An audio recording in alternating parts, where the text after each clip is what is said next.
ঈসা আলাইহিস সালাম দাজ্জালকে মারার পরে আরেকটা প্রজাতি বের হবে, এর নাম ইয়াজুজ আর মাজুজ। নাম শুনেছেন? এই যে এই সূরার মধ্যেই আছে, এই সূরা কাহফের কথা বললাম না, সূরা কাহফের পিছনের দিকে আছে ইন্না ইয়াজুজ ওয়া মাজুজ মুফসিদুনা ফিল আরদ। যুলকারনাইন বাদশার কথা পড়বেন, তিনি এই যে দেয়াল নির্মাণ করে দিয়েছিলেন লোহা এবং তামা দিয়ে, মনে আছে, পড়েছেন?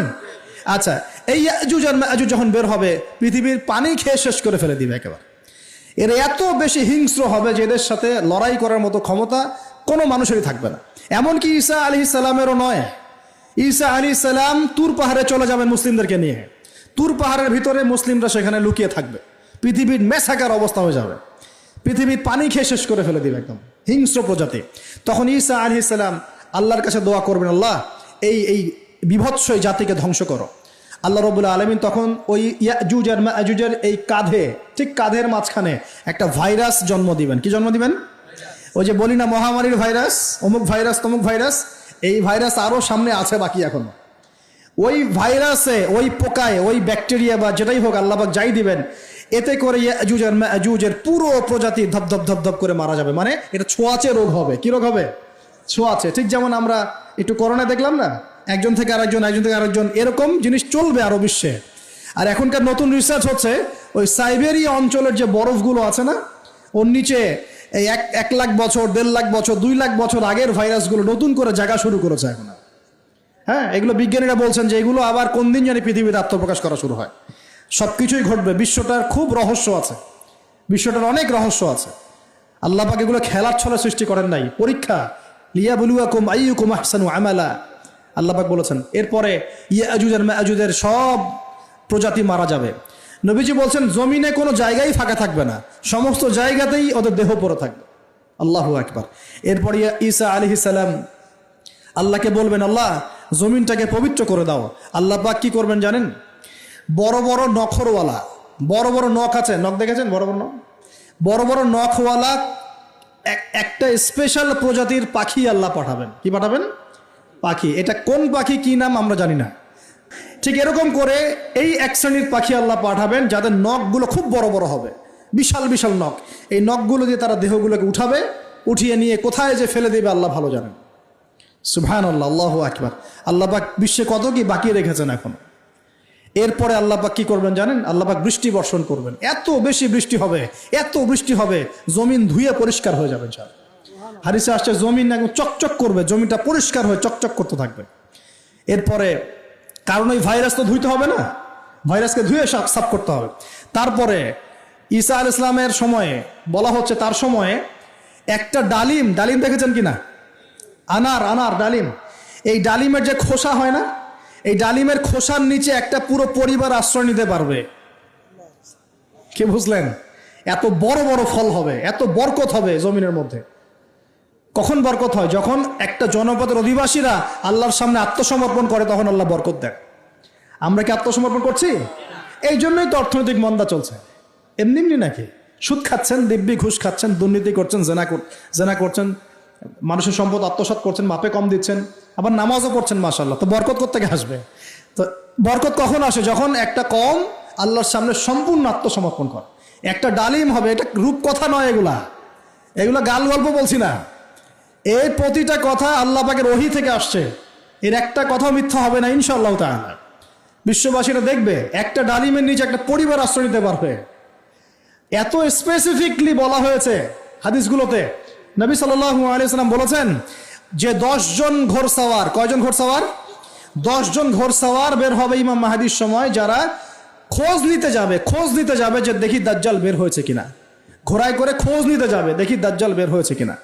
ওই 10, নবীজি বলছেন আমি ওই 10 জনের নামও জানি, ওদের বাবার নামও জানি। সুবহানাল্লাহ, এত স্পেসিফিক জ্ঞান দেয়া হয়েছে আল্লাহর পক্ষ থেকে নবী সাল্লাল্লাহু আলাইহি ওয়াসাল্লামকে। তার হাদিস থেকে বলছি যে ডালিমের নিচে পরিবার আশ্রয় নিতে পারবে। তো অনেকে হয়তো হাসবে, কি বলে একটু উল্টা পাল্টা কথা, তাই না?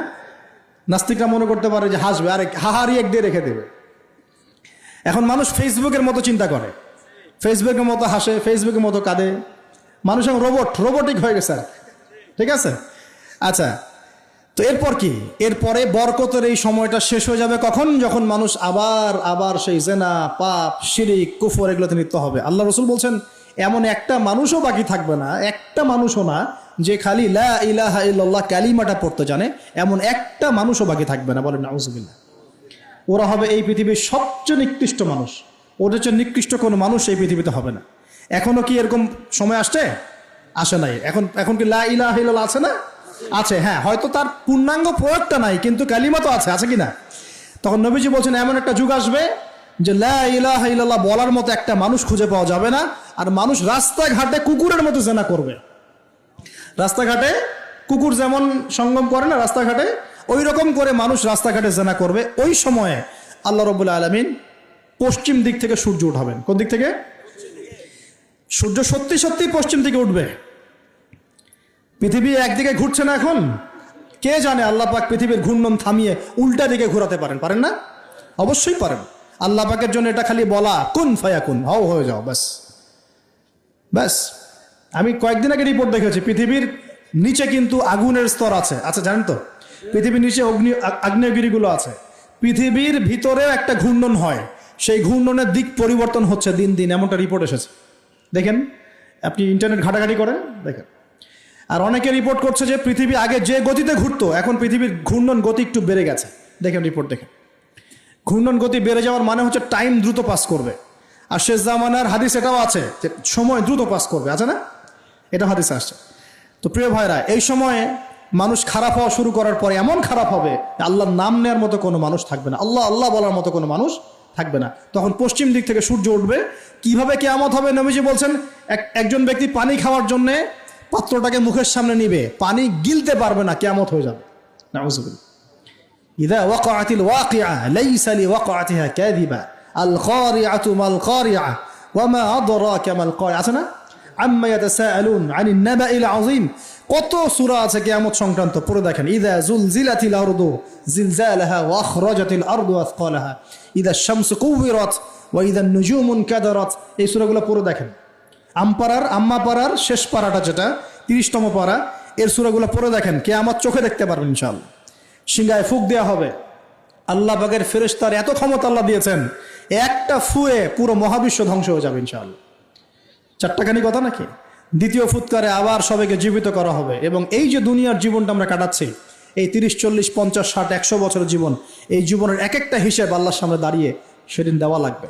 অতএব এই দুনিয়ার জীবনটাতে প্রস্তুতি গ্রহণ করি, 5 ওয়াক্ত নামাজ পড়ি, যাকাত দেই, কালিমা বোঝার চেষ্টা করি, আল্লাহ তাওহীদ শিখি, জানি, বুঝি, নবীর সুন্নত অনুযায়ী আমল করি, হালাল খাই, পরিবার গড়ি, মানুষকে সৎ কাজের দাওয়াত দেই, অসৎ কাজে নিষেধ করি, ইসলামকে আল্লাহর জমিনে প্রতিষ্ঠা করার চেষ্টা করি।